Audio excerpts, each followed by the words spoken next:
Divisional round is here. Super Wildcard Weekend is now officially in the books. Was it super? I guess that's up to your interpretation. I know if you're a fan of certain teams that were already eliminated, it might have been more super for you watching the results play out as they did. But yes, it's time for another edition of Football Friday here on the Empty the Bench Podcast Network. I am joined by this little motley crew as I am, as per usual. Obviously, Johnny Montalbano, as you can see, not here with us this week. So I'm filling in for the hosting position for the second time in about 3 or 4 weeks. But I'm ready to go, guys. It's the divisional round. Finally, we're getting very closer to determining our NFL champion for this season. Yeah, it's going to be. It was an interesting wild card weekend. Obviously, a certain team, which one of our clips completely blew up out of the water. How about them Cowboys? Yeah, them. Well, you know what? Let's get our usual introductory stuff out of the way first before I show the masterpiece. I think we'll start with the masterpiece. Yeah, but before we get to the masterpiece, obviously our Football Friday presented by Wolf Spreads. They've been with us for most of the season. We just expanded partnership network wide, so they're on all our shows. But if you're looking to get involved in the action while rooting for your favorite team, have you ever had a friendly debate on who can pick more games correctly? Does all this talk about parlays, lines, overs, and unders make your head spin? You want to learn more about this sports betting hoopla? Gamble with us and come check out Wolf Spreads. We're running a sports betting competition completely free on the Wolf Spreads app.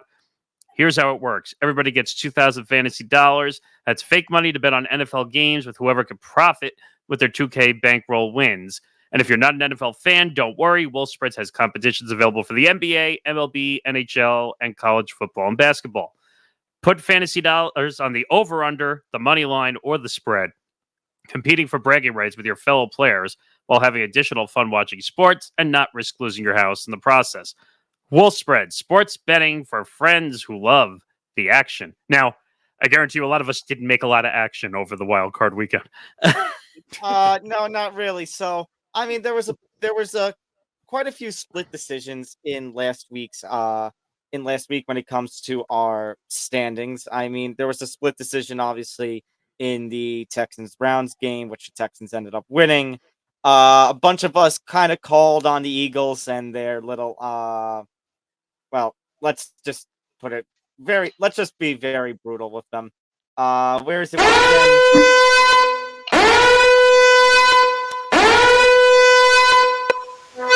The massive fraud alert that was the Eagles, proving that they were absolute frauds after their 10-1 start. Let's see. What else did we have in the wild card week? Lions-Rams actually was probably the game of the weekend. Absolutely. By the way, I just want to say one thing. Giants fans are probably really happy over the last 2 weeks, to be honest. Oh, yes. Out of spite. So are the NFL in there. Yes. Right. Well, you know what? If you can't be in it, then you can at least root and jeer and cheer out of spite. So there's that. You know who else was happy? The NFL and Peacock, because Peacock was the #1 app on Saturday night. Yeah, really. I mean, 35.6 million fans watching on Peacock. You know what the NFL is saying? Yep. Welcome to the future, guys. Streaming is just here. It is here to stay.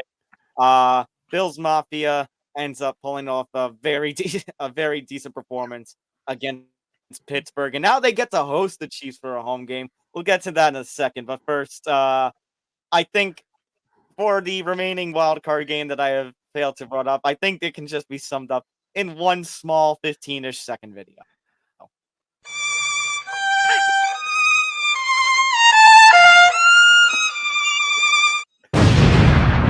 How about them Cowboys? That is so apropos accurate to, even though I said it on ETV yesterday, that I don't think Jerry Jones has an emotional bone in his body. Well done. Well done, Tom. He's so old. I think that Thank part you. of his brain has already been used up. And then Well, he decides to run the same crew back for next year. Yeah, Well- because you know what? Let's bring Mike McCarthy back, even though it didn't work.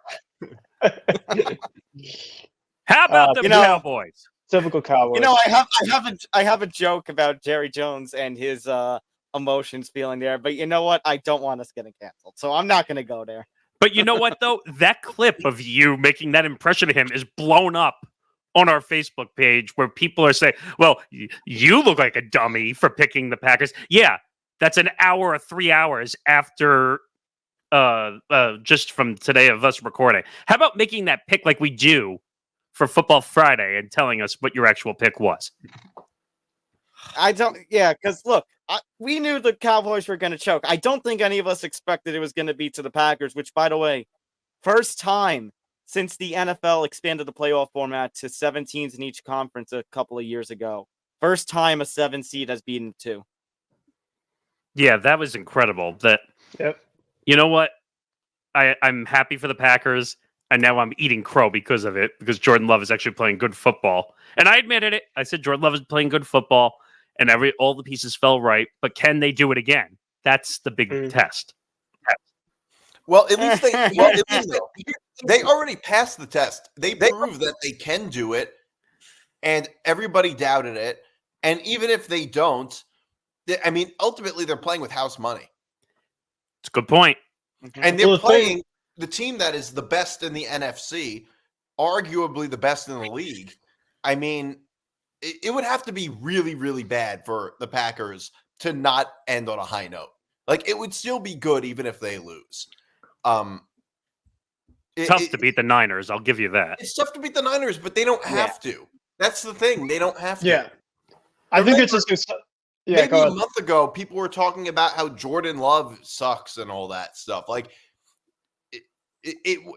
Jordan Love proved to be so much better than he was initially thought to be. Right. I mean, if he's going to play like that, then maybe we'll see him as a top 10 guy down the line if he can be more consistent in that regard. Nobody's saying he's top 10 now, but he at least has the potential. Oh, no, that's what I mean. I was saying there's more potential down the line. If he's going to have consistent games. There's 2 guys, in my opinion, gentlemen, that really, in terms of younger quarterbacks, that really stood out to me this season. Number 1 was Jordan Love, and number 2 was CJ Stroud. I think those are the 2 quarterbacks that really put a lot into their stock when it comes to how they're going to be looked at next season.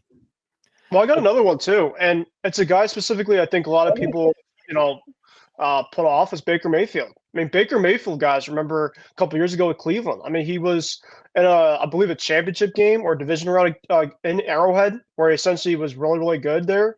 And then obviously his backstory, of course, him getting benched left and right, trying to find an actual niche of a home. And now he has it in Tampa, and now he's in the divisional round against the Lions. It's a really good story for Baker. Yeah. Ben, the reason I didn't bring up Baker is because I said younger quarterback. He's going to be entering his 7th season next season. Oh, so yeah. Technically not on the young. That's true. Yeah, but Baker deserves all the credit in the world just because of the way he's playing through the injuries, playing through the tough parts of his career, trying to find a home for him to succeed. And I think he's finally found that home to succeed in Tampa Bay. Will it be forever? No. We all know that Baker Mayfield will have an implosion probably at some point because that's just how he is. He's had good moments in his career, but he can't put it together for a full career. That'll be the interesting thing to see. And now you're getting into much stiffer competition as you get deeper into the playoffs. But I think at the very least, he has earned a pretty valuable short-term, at least, extension from Tampa for the way he's performed this season. I could see a 2+1. I could see a 2+1 situation, like a 2-year deal with an added option. I could see him getting that from Tampa Bay. Yeah, I could. I mean, he exceeded expectations, and the division is not going to be changing rapidly anytime soon. No. I mean, it's still a very winnable division. You don't need to have a star quarterback doing that division. That's true. Even if Belichick goes, I think it's up for grabs. Well, I was just going to say, I think that's the $64,000 question when it comes to how much that division is going to change. Is if the rumor of Bill Belichick in Atlanta ends up coming true. That's an oddly specific amount of money. Yeah, really. I mean, $64,000. Another thing too, Has guys, no one- is okay. I miss Johnny here. I miss Johnny here because he would understand that reference. $64,000 is like a little more than the average annual salary. It's not that much money. and the To funny him- thing would be God damn it, it's an old game show. But to the greatest coach of all time, though, let's be honest, that's pocket change to him. He doesn't care. And by the way, I need to point out one thing because the Falcons went on social media and said, "We interviewed Bill Belichick." I'm sorry. Can we reverse that? Bill Belichick went and spoke to the Falcons. The Falcons are not interviewing him for shit. They know they want him as a coach. It's just a matter if Belichick wants to be in Atlanta when there's a certain quarterback in Los Angeles and a certain opening there, which I think would be a better opening. Yeah, but we don't know. Damn, what I didn't know I was going to cause all this. I'm trying to make an old ancient game show reference. It's okay. All right, let's get to the games. All right, yeah, you're right. Let's get to the games. So we got 4 games, just 4 games on the slate this weekend. So keeping things a little simple here. It's the end of ABC, ESPN, and NBC's runs for the NFL this season. Once we get into conference championships next week, it's just going to be CBS and Fox. CBS, of course, hosting the Super Bowl this year. But we're going to kick things off on the 4:30 p.m. Eastern slot on Saturday on ABC and ESPN. Joe Buck, Troy Aikman, Lisa Salters, Laura Rutledge, one last time have the call as the Baltimore Ravens, the number 1 seed in the AFC, host the Houston Texans and CJ Stroud coming off of that major win over the Cleveland Browns. And the Ravens are a 9.5-point favorite at home. So let's begin. I mean, there's 4 of you, and I'm in the middle here. How do you want to do this? I say let's begin to my left with my co-host for ETV Sports, at least, Nick Morgasen. Yeah, so this game is interesting. Originally looking at it, everyone said, "Oh, the Ravens are going to be a runaway."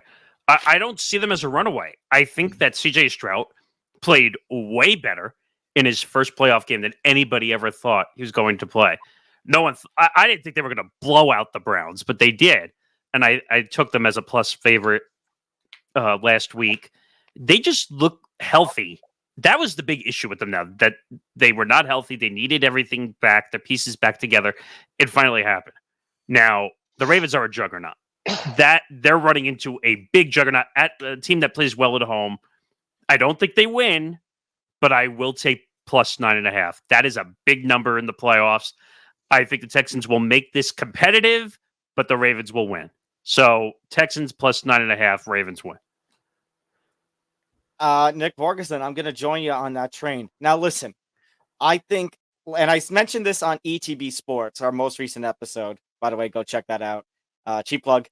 But when Nick Morgasen and I were talking about the wild card round and we were recapping, I had mentioned the Texans' victory over the Browns, and I said that is not an indictment on the Cleveland Browns because the Cleveland Browns made it to the wild card round with all the injuries that they did. That is just the last week's win for Houston showed what CJ Stroud can do, because what CJ Stroud did in that game was one of the more legendary performances in a playoff from a rookie quarterback.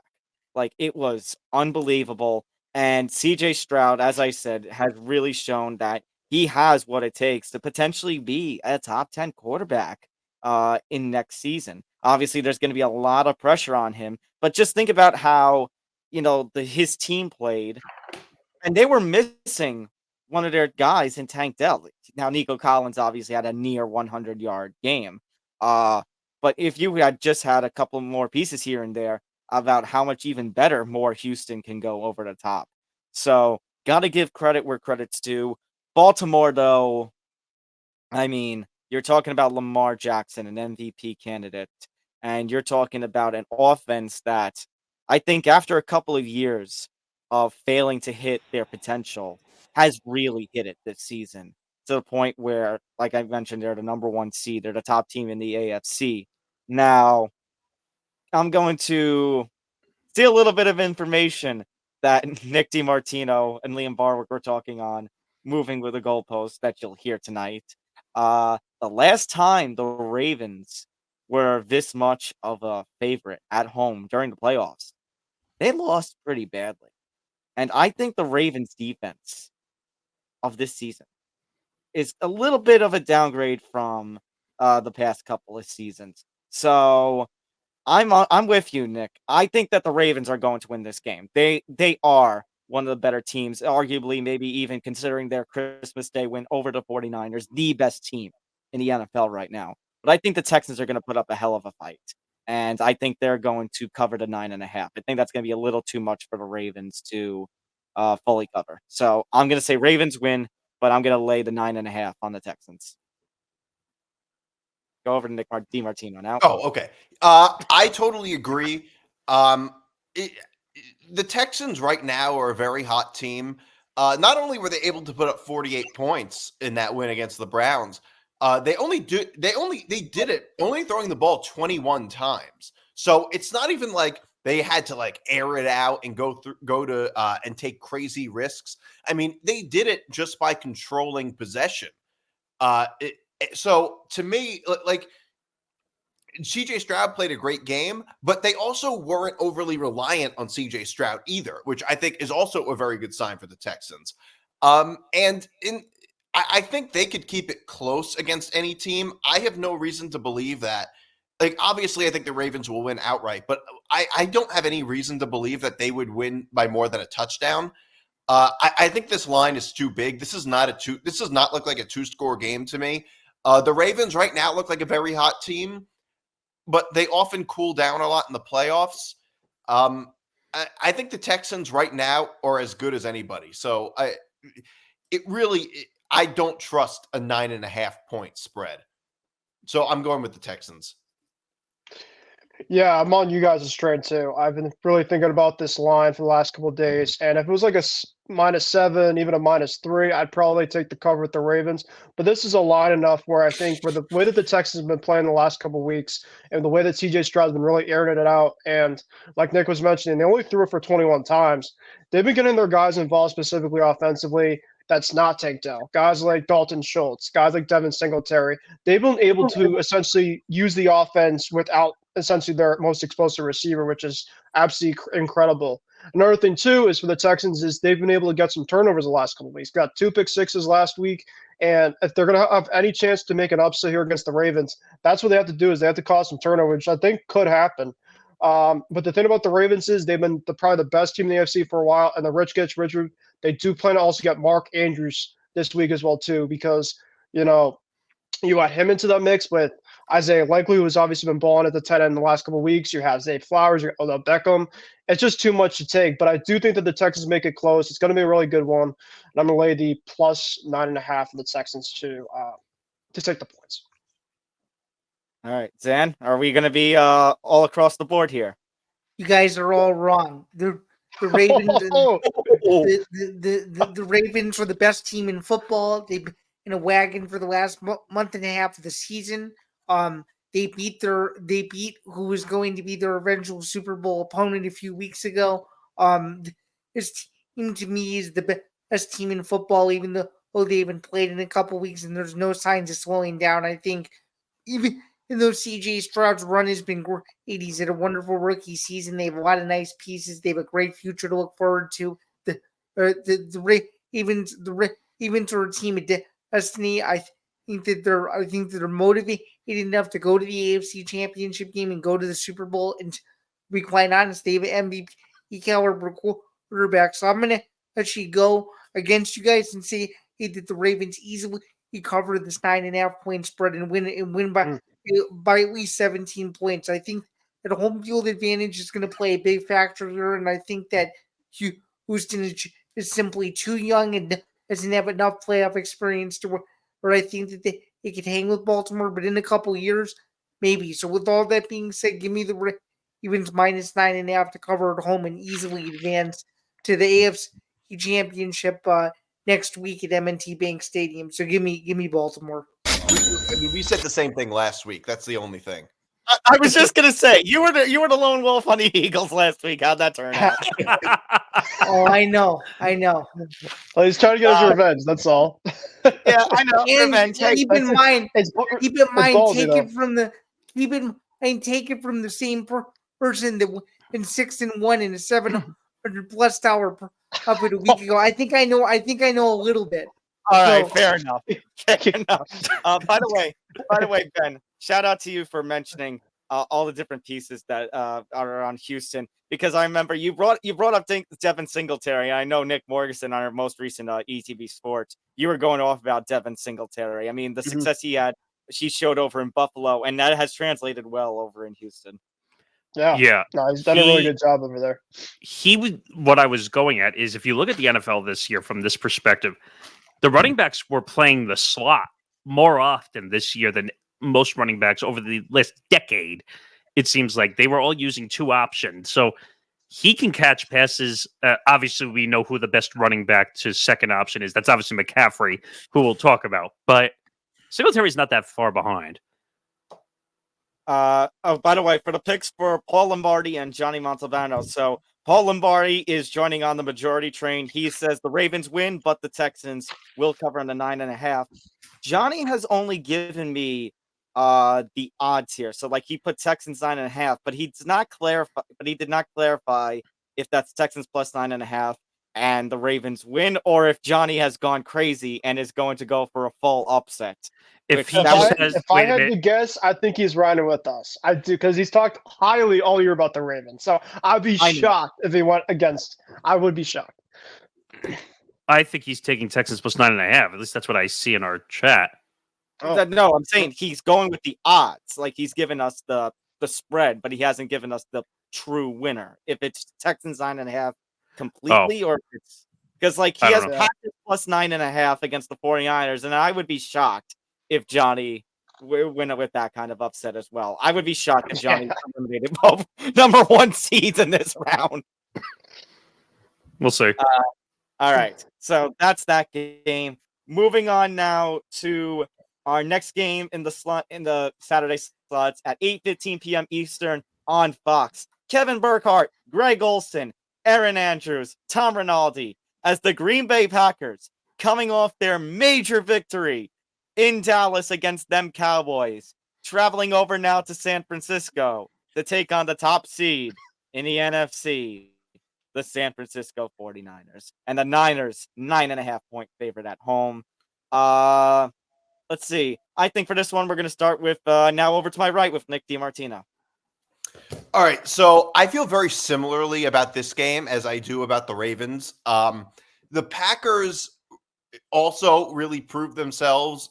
Jordan Love proved themselves. I didn't think they would be able to put up 48 points. Now, some of that was because of Dak Prescott. One of them was a pick six, and another interception was easy field position. But either way, I think that the Packers proved that they can hang with anybody after that win. The Niners are obviously a stronger team. I don't think the Niners are necessarily a team with any specifics that relies on any specific star player. Like they're not like a Chiefs, like they don't have a Patrick Mahomes or anything, but they are a well-balanced team and they have a lot of pieces everywhere. I don't see the Niners exactly blowing them out. I think they're more likely to win comfortably, but a 9.5 point spread just feels like a bit much right now. I can't really trust. I think in the playoffs, spreads this big are a little tough. I think the Packers will be able to cover. All right. Yeah. Yeah, I mean, this game right here, in terms of what Nick was mentioning, I definitely agree with this. But in terms of the Packers, I was telling the other Nick off the air is, yes, Jordan Love's had a great run, but obviously we've seen him against the best defense in football. And in terms of the eye test specifically, last week he did really well to go to Dallas. Give him credit in the world. I've been a massive Jordan Love fan all year. But is it all about consistency? And in terms of Jordan Love all year, it's been very up and down with him specifically. Now, I'm going to obviously have the Niners to cover here. It's a massive line, but barely. I think it's going to be kind of like a 27-17 type of a game where it's going to be like a really close first half, but I think in the second half, the Niners will kind of pull away a little bit just because of the talent there. But like we were talking about before, the Packers, they have a really promising future. They knew where their quarterback long term is going to be. But this Niner team, like the Ravens, like Zain was mentioning, this is a team for destiny that wants to go all the way to potentially win a Super Bowl. And I got the Niners here to cover the 9.5, and this is actually my lock of the week. So, Okay. yeah, it's going to be a really, really like tight lock. Like I have them winning by like 10 points. But out of all the games in here, I'm probably going to take this as my lock. But it's going to be really, really ballsy lock. Yeah. Yeah, that's for certain, Zan. Yeah, I mean, obviously, this is a classic NFC rivalry that has a ton of years of rich history, and the Packers obviously went extremely impressive a week ago, going on the road to Dallas in a game that really not a lot of people were giving them a chance. Like Ben was alluding to earlier, though this 49ers team is just different, very similarly to the Ravens. They have this wagon type feel where it's almost like the train just doesn't even stop, and I don't think the train stops this week either, but I do think just given the Packers' resilience and everything they've had to go through and all of the doubters that were on Jordan Love earlier in the year and seeing how well he's played at several weeks, I actually think that Green Bay keeps this closer than people think. So this one I'm gonna do a thumbs in the middle here and say the 49ers win, but Green Bay covered. It makes it really interesting at the end of the game, and they actually, I'm going to make a bold prediction and say that they'll have the ball last for the chance to win in the game, and they'll blow it. They'll blow it on something stupid. So it'll be, in my opinion, out of the two games on Saturday, I think this is going to shockingly be, in my opinion, the better game in terms of overall excitement. And I know it's crazy considering we get Stroud versus Lamar, but I think when you think about the conditions in San Francisco versus the conditions in Baltimore, Maryland, I'd rather watch a game on a bit of an even surface where I know that there's going to be no snow versus the place where the weather is going to be unpredictable and it's going to be super cold. So, well, with all that being said, I'm going to go thumbs middle here, 49ers to win, but Green Bay to cover the spread Saturday night in Santa Clara. All right. Okay. This is an interesting one too. Like Nick D said, the spread is high. But I think this is a different animal of a game than the Texans and the Ravens. I think that the Texans are a hot team.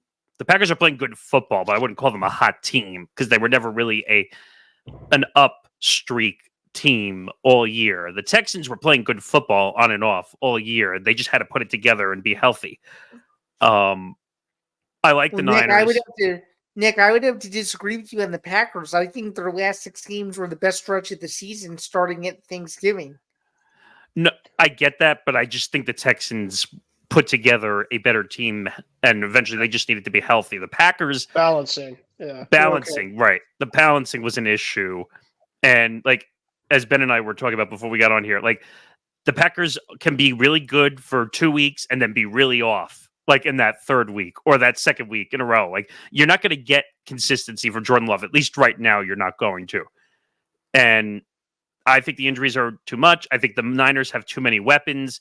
I think McCaffrey having the week off to start is actually in their benefit because that gave him the week to be ready. So I'm with Ben here. I think they cover with 10 points. I think it's like a 27-17 game. Like Ben said, I think it's going to be that close.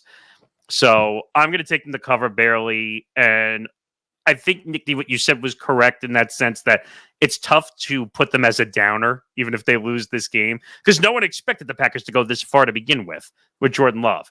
They don't have any pressure. They have no pressure. The pressure is all on the Niners in this situation, as weird as that sounds, but I'm going to take them to cover.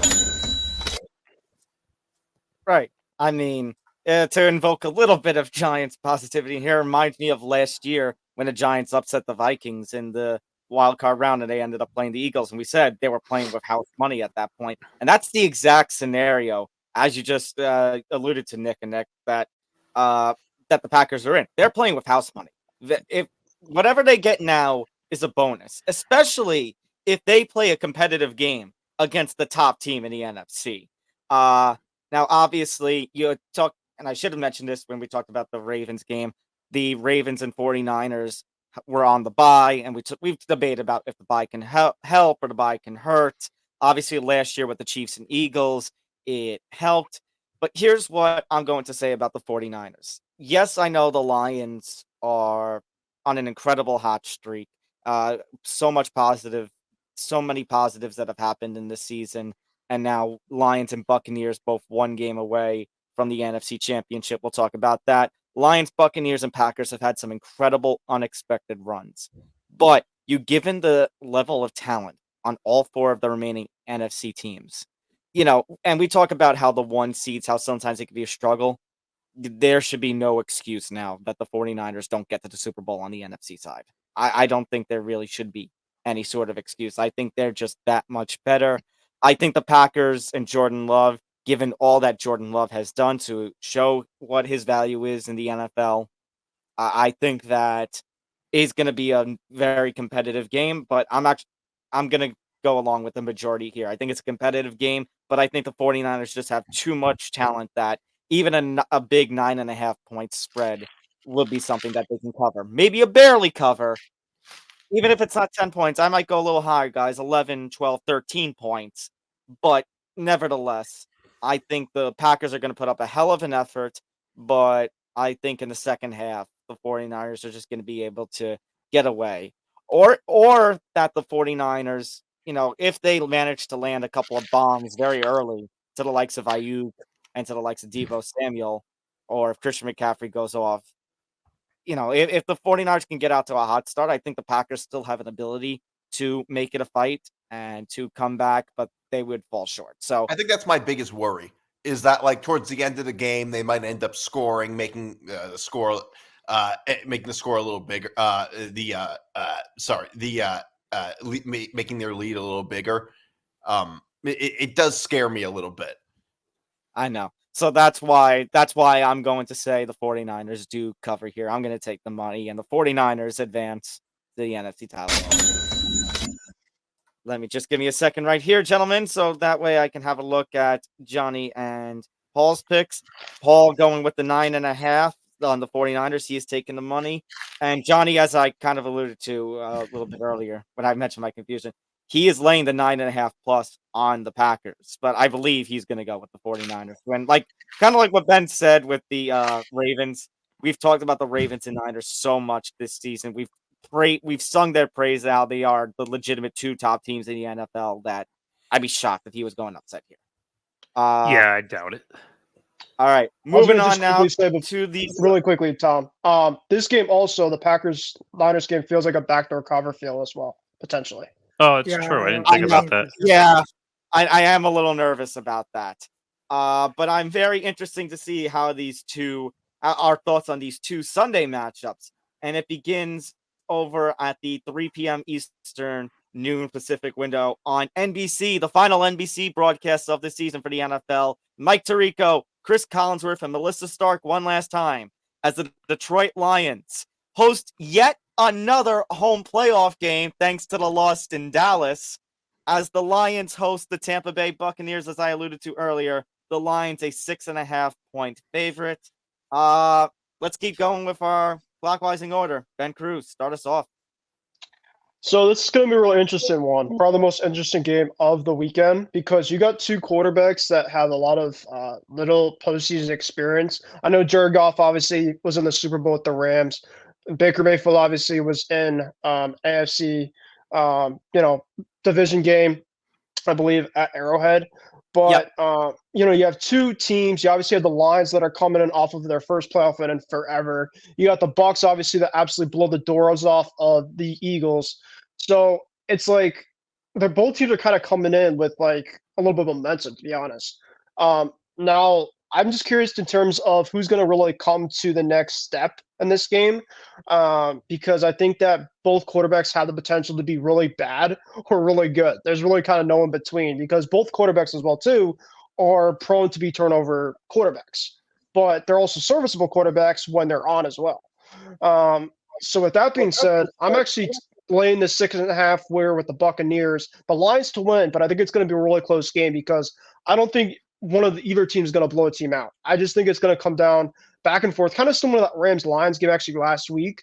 But I do think it's going to be more of like a defensive battle, and there's going to be some potential scores here and there offensively. But I think it's just going to be really close. So, yeah, give me the Bucs to lay the 6.5 here. I think the Bulls will do a really good job defensively with their guys in Detroit. But I think the Lions keep the train rolling to win, and they move on to the NFC title game. Sounds good. All right, Zan. Yeah, this is without question my favorite game of the week just because we get another Detroit Lions home game and it's someone who's a loyal follower of the NFC North. It's nice to see that at least one of the four teams has made it this far and maybe we'll end up getting a miracle Green Bay Detroit NFC championship, but that's either here nor there. This game specifically, though, I just think Detroit's the better team. I think Tampa Bay just beat up on a Philadelphia team last week that was decimated. And even though Tampa's been playing okay as of late, I think that this is one of these Detroit teams where they know what their destination is. If they want to go to the NFC Championship, they want to shock everyone and potentially go to the Super Bowl. I don't see they don't run away with this game, considering that it's at home. They're going to have the fan support behind them. And as long as Jared Goff stays consistent and as long as Aiden Hutchinson plays well on the defensive side, I think that Detroit has no issues here. So, I mean, the Lions to cover the spread and win the game, but I'm not going to make it my lock because I have a surprise lock for the final game of the weekend, and I think you guys are going to be blown away by what it is. But nonetheless, give me the home team here to win and cover and go to the NFC Championship game more than likely against San Francisco next week. So give me Detroit. So I see this game differently. The Bucks, first of all, the NFL is a game of momentum. I think we've been saying that for a while. The Bucks somehow have managed to put it together. I don't know how, but they've managed to put it together and play decent football. Now, the one thing that I think the Bucks will take advantage of on the Lions side, the Lions running back tandem was not good in this past game. It was just terrible. Like they were just non-existent. Jared Goff won that game in the air. That's literally how they won this game. If Jared Goff didn't have the game he had, they would have gotten blown out in a massive way if he didn't throw for the yardage that he did. I do like the Bucks plus 6.5. I like that right off the bat because I think the Bucks will keep it close. Do I think that they will win? I don't think so. I think the Lions are kind of your destiny team right now where you just want to lean on them and like they're the feel-good team. You want them to win. They will pull this out. I think it's going to be ugly.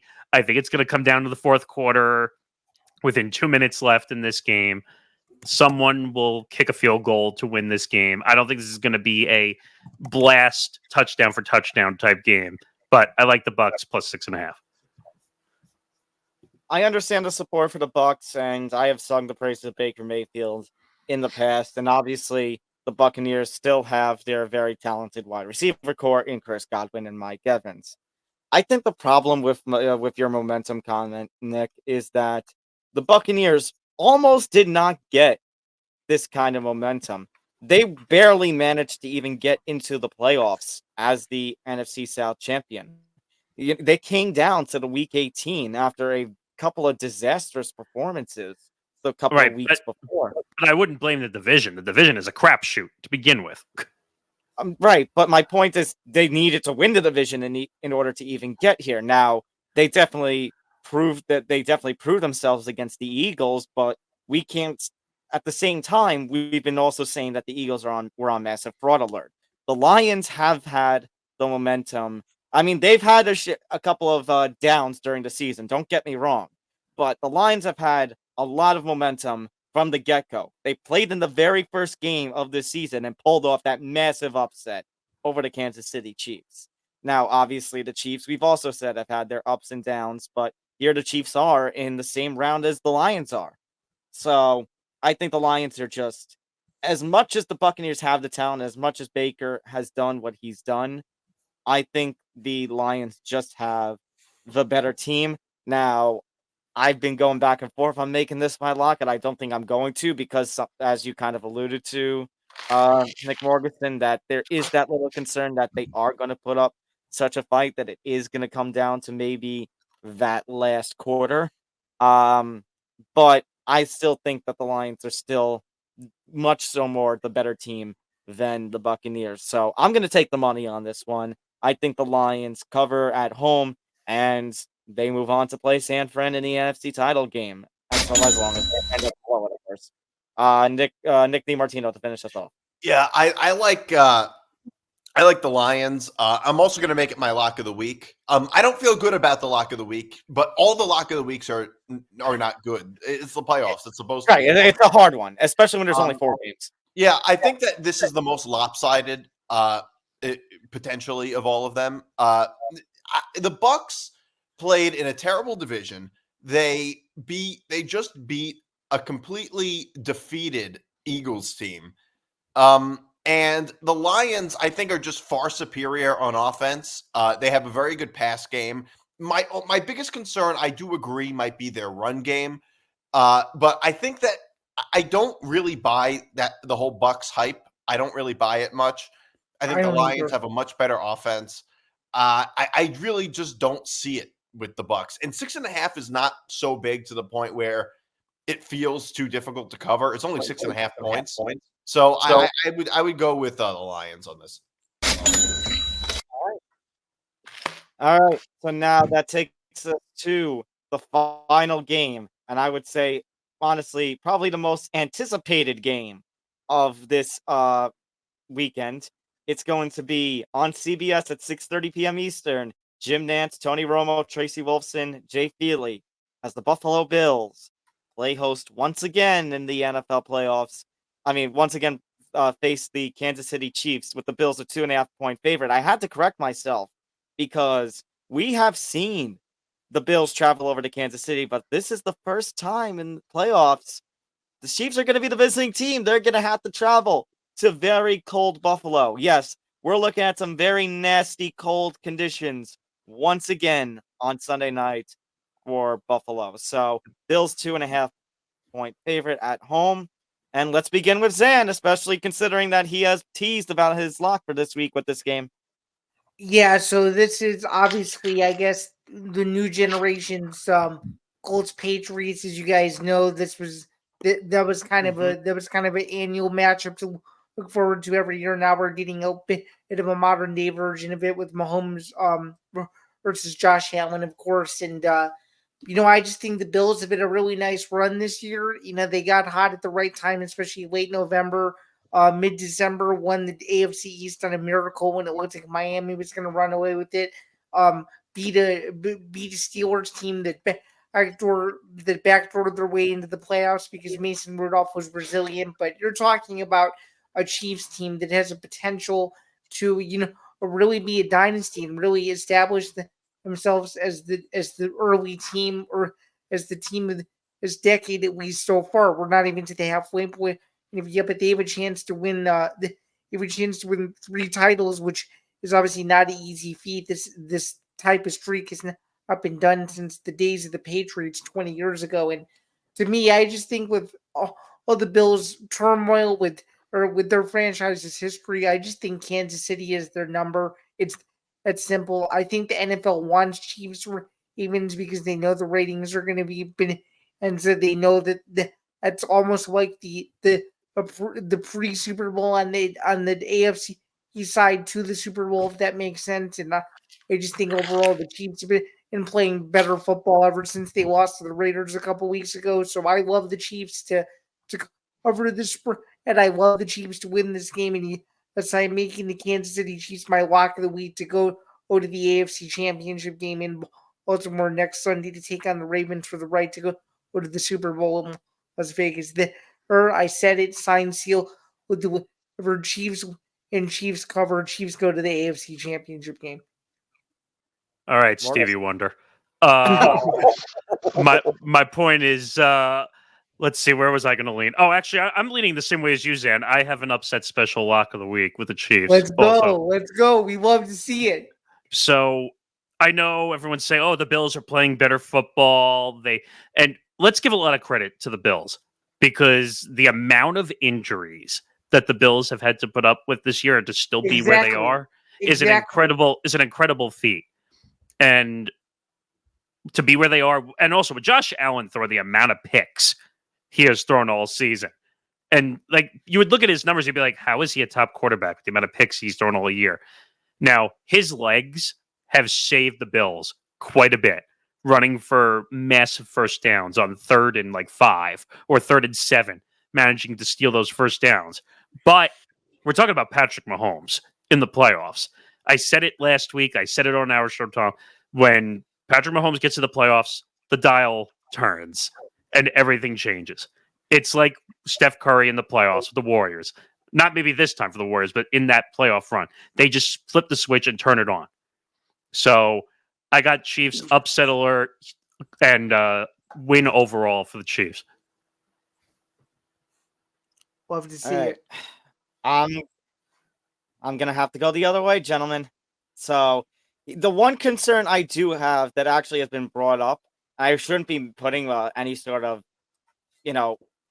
I shouldn't be putting any sort of this element into debating about a pick, but the referee for this game, guys, is going to be Sean Hockley. And apparently Sean Hockley has done very well. The Kansas City Chiefs have done very well with Sean Hockley as the head referee, while the Bills have had plenty of penalties called against them with Hockley as the official. That being said, I'm not taking it into account, and I'm going to take the Bills as my lock of the week, taking the money because of one thing, though. There's one.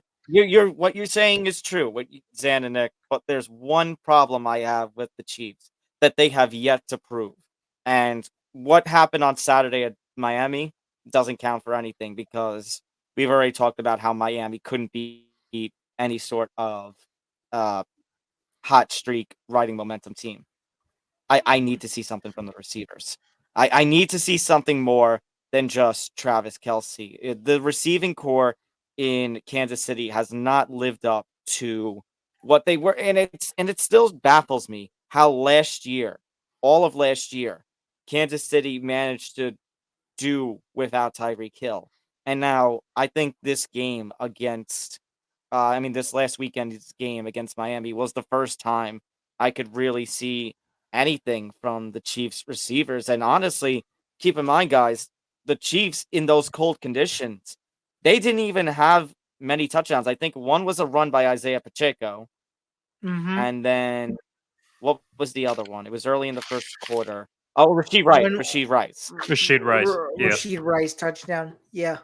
I think actually he's like the one exception, perhaps, to the Chiefs' receiving struggles is that he is a very young developing player. And give him some time, he will develop. But I just don't know right now with the bright lights. Now, the Bills have had their struggles with the bright lights. But as we alluded to, guys, this is the first time in the regular season that in the postseason, we're going to see the Chiefs fly over to Buffalo. And Buffalo already has a close win over the Chiefs during this regular season. So, and the Chiefs have had their struggles. The Bills, they started 6-6, and then they really have been seemingly unstoppable since. So, I am going to ride with the hot hand, and my lock of the week is going to be the Bills, taking the money. Nick DiMartino. All right, so I like the Bills too. The Chiefs, I'm not. The thing is, football is a game of momentum, and the Bills feel like the team right now with the most momentum. I think that they had an extreme sense of urgency towards the end of the season because it was possible because they got off to a slow start, and it was possible for them to possibly not even make the playoffs. The Chiefs, I think, have regressed this year throughout the season. I think they often, like you said, Tom, their receiving core is not great. They make a lot of mistakes on offense. I feel like they should have been able to win. They didn't play a great game against Miami. I feel like they should have won by a lot more. The Bills right now, I think, feel like the best team. Now, I do think it's going to be a roller coaster ride. I think people doubt the Bills a lot because of how Josh Allen plays and gives everybody a heart attack at some point. But right now, the Bills look like a stronger team than the Chiefs. And 2.5 points at home, I don't think is in any way insurmountable. I I don't know what the weather is going to be like, but I feel like that's sort of a wash because both teams can sort of play in the weather. Right now, the Bills really do look like a better team. So you're going to take the money on this? Yes, I'm taking the money.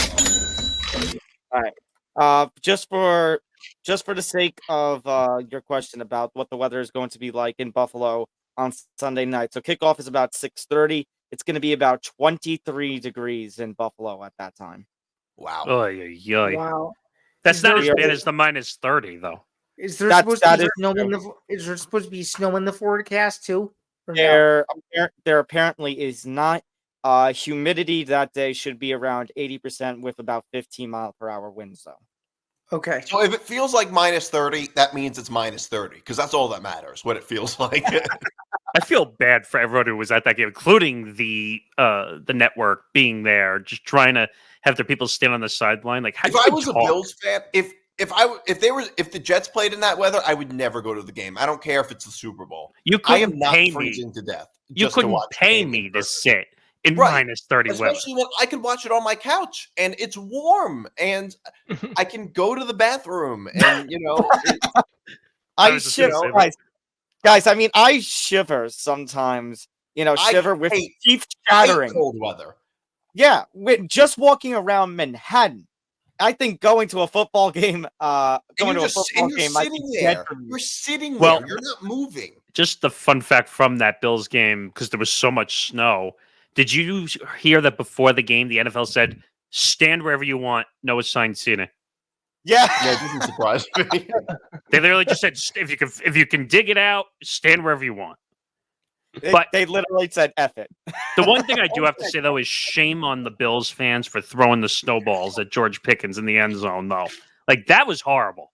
Yeah. That wasn't cool. That wasn't And cool. then, You're right. and the other storyline, which I forgot before, when the Lions fans were booing the daughters of Matthew Stafford, who were sitting in the stands. Apparently that That didn't was- happen. I saw some video of it. They were actually booing the daughters. They That were- is unbelievable. Yeah. If that's true, that's crazy. Yeah, that is. If You can't make if it up. true. By the way, they are Uh, saying that there's lake effect snow warning in place for Buffalo. So Great. I think part of the reason it might be so cold there is because they're so far inland, but they're also off of the water. yeah, that doesn't help it. They're I mean, talking about, I don't know that much about it, but I think that might be why. they're saying they could receive an additional 1 to 3 feet of snow. That's crazy. Much love to those of you living up in Buffalo because I don't know how you managed to do it. Yeah, I I mean, you had a people in travel Florida ban. say the same thing about us. Wait, what Oh, did you say? Have you ever have you ever talked to somebody in Florida if there's Oh, God I mean- forbid flurries? I mean, I was watching the weather on Monday on Martin Luther King Day, and I'm watching Tennessee and Dallas get all this snow, and it's it's a dusting, and it's nothing to us, but over there they're freaking out. yeah. I saw they were freaking out so bad they were canceling flights. Yeah. That's Yeah. ridiculous. That's crazy. All But- right, and Ben Cruz, finish us off here. All right, to break the tie of the 2-2 split, I'm running with Tom and Nick. I'm going to go with the Bills to cover at -2.5. I feel like the Bills have been a little more explosive the last couple of weeks, while the Chiefs have been kind of more that methodical. They've been relying more heavily, more actually on their defense this year than their offense. And I just think that for a Chiefs team, the only reason why specifically the Chiefs usually are in this spot now is because of the excellence of Patrick Mahomes and Travis Kelce. But I mean, they have Isaiah Pacheco, but a lot of the other parts of their offense is very questioned. Like Tom was mentioning, and Nick was mentioning, they've had a lot of penalties. They've done a lot of careless things. I'm not saying that the Bills haven't. The Bills have their own issues. They might be having some of their key defenders out in this one, so they might be having their own problems. But if it's in Buffalo, Patrick Mahomes is 5-0 against the Bills in divisional games. I think it's made for them to take one, at least at some point, and they've already done it once. Why can they not do it again at their place? I feel like the line is pretty good here at the Bills. I'm going to take them at -2.5. All right. But to truly break the tie, we actually have a couple more people that need to have their selection in. So Well, I'm I talking here, yeah. Yeah. Oh, the Yeah. one's talking here, yes. Yeah. I actually forgot to mention Paul and Johnny's picks for the Bucks and Lions game. So Johnny is actually going with the Bucks plus the 6.5. Again, I don't have an indication if that means he's going with a Bucks complete upset or if he's going with the Lions. I'm assuming the Lions. Paul Lombardi is going to go with the Lions, the minus 6.5. He's taking the money on Detroit, and he's going to make Detroit his lock of the week. Meanwhile, on this game, the Chiefs and Bills, Paul Lombardi, the Chiefs fan, surprise, surprise, is going to go with shocker. What did you think was going to happen? Yeah, I knew that was going to happen. All right, Of course. and so the tiebreaker goes to Johnny Montalbano, who's taking the Bills and is also going to make the Bills his lock of the week. Wow. All right, Interesting. so it's going to be a pure split decision full of locks in this Chiefs Bills game. Should be absolutely fun. Before we close things out, though, it's time to mention Wolf Spreads once again, and a big thank you again to Wolf Spreads for the expanding of the partnership, now sponsoring all the shows across the Empty the Bench network. So, you guys know the drill by now. All those of you who tune into Football Friday every week, 2,000 fantasy dollars, little competition amongst us all. You're all free to join in. So let's see how we fantasy wagered our 2,000 fantasy dollars for this week. Let's begin with Nick Morgasen. What were your plays for this week? So obviously Bucks plus 6.5. I said I think that's going to be close. Chiefs plus 2.5. I think they turn around against Buffalo. They figure it out plus 2.5. I also have Texans plus 9.5 against the Ravens. I think they make that a lot closer game than it should be. And then I have the Niners covering barely, like I said, minus 9.5. All right. I am going to go in the Houston Texans Baltimore game. I am going to take the Houston. Oh, I actually made a mistake. I meant to take the Houston spread, and I accidentally took the money line. That's an oops. Well, at least you still have them winning. Yeah, but now I was only meant to take the spread, which is bad. All right, we'll Yeah, figure it but out wait. after. Yeah. I can't delete it, unfortunately, so I'm Yeah. stuck on that one. Whoops. The other bet for that game is going to be which is actually the bigger bet. I put 350 fantasy dollars on the over in Houston and Baltimore. I think those two powerhouse offenses. I think 43.5 is kind of low for two teams of that caliber. The 49ers. I am going to take the money line on the $250. Detroit, I'm going with both the 6.5 minus 6.5 spread and the money line, 300 fantasy dollars on each. The Houston money line, by the way, that I meant to do the spread, that wasn't much. That was only 200 fantasy dollars. So I guess that's well. And for the first time, I actually have a triple fantasy bet in a game. So for Chiefs and Bills, I am taking 250 fantasy dollars on the spread, minus 2.5 for Buffalo, which was my lock. 250 fantasy dollars on the Bills money line. And then I'm going to take a very cheap $100 fantasy dollar wager. I'm going to go with the over on the 45.5. I know it's bad wintry conditions, but as we kind of alluded to, those two teams have managed to show that they can play in the cold. So I don't see, throwing a little measly fantasy bet on there. Why not? Let's go to Nick DiMartino. All right, so I picked all the games against the spread that I mentioned: Texans plus 9.5, Packers plus 9.5, the Lions, which is my lock of the week, minus 6.5, and the Bills minus 2.5. I also took the over in the Packers-Niners game. I think that both these teams, I mean, the Niners have shown us they can score a lot of points many times, but also the Packers were just able to put up 48 points against Dallas. If they can really play like they did last week, I think they can really. I think they would. The over should look really good in this game, and 50.5 is not too much. Both teams just need to score over 25. I'm sorry. If the Niners can score like 27, 28 points, it should be pretty good. So I really do like the over in this. All right. And there's also no weather concern or anything like that. All right. Ben Kruse. Yeah. All right, so I have 4 plays in this one. I'm picking the spread -2.5 the Bills. I have the over on the Bucks Lions game at 48.5. I think with the inside, there's no weather conditions in play. I think it's going to be, a decent size. I'm not saying I can say a shootout, but a pretty good size score there. I'm taking the spread at -9.5 for the Niners, which is my lock of the week. And then I'm picking the under and the 43.5, the Ravens and the Texans game. Oh, going against. All right. 1 over, 1 under bet in that game. That should be interesting. And then closing things out, Zain Bando. Yeah, so as you guys probably saw, because I promoted the heck out of it, I had a banner weekend on the Wolf spreads going 6-1 against the spread, including a $723 profit to close out the week. So I'm up nearly $2,000, so I'm very happy about that. And I moved into third place in a pretty ETP competition with 2 weeks to go, so I'm feeling absolutely unbelievable about where things currently stand in the competition at the moment. As for my picks, I kind of went a little big. I used all 2,000 as I normally do. Starting out in the Ravens versus Texans game, I have an alternate spread of the Ravens -7. That's 350 to win 233.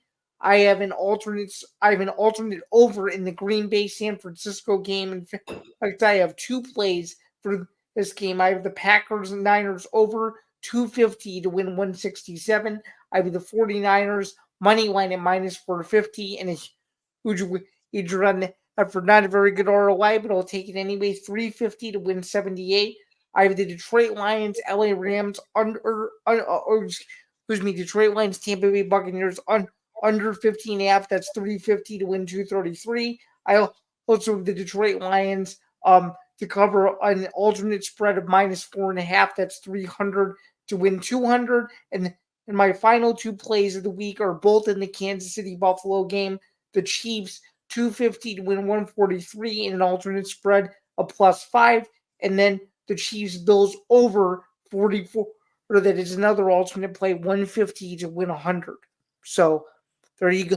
Oh, and I currently have 4 wins in this competition, and I'm looking to make it 5 in back-to-back weeks. So let's see what happens.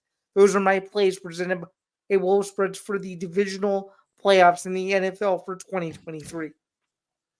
Sounds good. All right. Shout out once again to Wolf Spreads. Big thank you to them for now being the new sponsor across network wide. One thing I do want to do is I do want to throw one more plug in here. Empty the Bench Network. We are going to have a live stream for a playoff game. We are going to do the Buccaneers Lions game, which will be 3 p.m. Eastern, noon Pacific. We'll probably start about 15 minutes. Come on the air 15 minutes beforehand.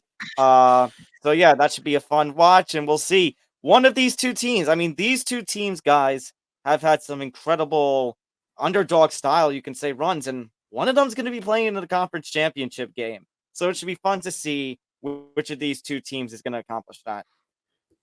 Yeah, this is going to be a fun game. Like, obviously, you have Chiefs Bills, which is probably the most dramatic game of the week. But this game is kind of historic in a sense, too, because the Lions have not been this far in quite a long time. Tampa would be interesting, too, even though I think Tampa will get swallowed up in the next round if they were to advance. I think the Lions will get swallowed up in the next round, too. But we'll see what happens. And it's historical considering that, we thought the Lions were only going to have 1 home playoff game, but now they're going to get a second. And they can shout out once again Dallas for that accomplishment. And you know what? They got an additional bit of karma against the Cowboys for that Week 17 game, which we were also on the air for. How about them Cowboys? Yeah, exactly. How about them Cowboys? But yeah, I think that is going to do it for this edition of Football Friday. Wow, we're actually not an hour and a half or 2-hour episode for once. Feels like it's been a while since we've had that. Just want to go through our usual youtube.com/ETB network. Just hit 670 subscribers as we're creeping on up to 700. So we thank you all for your support. Don't forget to go to etbpodcast.com. More information about the network, blogs and stuff, our contributors, so much more. And of course, don't forget to take Football Friday on the road with you. If you can't listen to us at home, can't listen with the YouTube app, make sure to go to our audio-only platforms, Acast, Spotify, Apple Podcasts, so much more. And if you are listening on those platforms, make sure to come to our YouTube home base, hit that subscribe button, hit that like button. And we thank you all once again for your support. And another shout out to Wolf Spreads for being our new network wide sponsor. Yeah, we've had an exciting season, and hopefully we can move on with them into the season. One more thing also, which I forgot. We did make an improvement in one of our shows, and Ben Kruse is now the new co-host of Hitting for the Cycle. There So you go. Thank you. Yeah, we obviously were in talks that a couple days ago that I was open to doing it, and now I'm going to be doing it with Ryan, who was one of the co-hosts last year for Hitting for the Cycle. So I'm looking forward to it. Thank you, Nick, and all the people for making it possible. And yeah, I can't wait for a couple weeks to get the baseball season started and give you guys the content here on the network. yeah, looking forward Sure. to it. Can't wait. I enjoy the show. So I guess that'll do it. Yep, that's going to do it. So for Nick Morgasen, for Nick DiMartino, for Ben Kruse, and for Zain Bando, I'm Tom Albano. And we'll see you next week for Conference Championship Preview. Championship Sunday Preview. I cannot wait. So until then, take care, everybody. Peace out. Good night, Take care. everybody. We'll see you Take next care. week.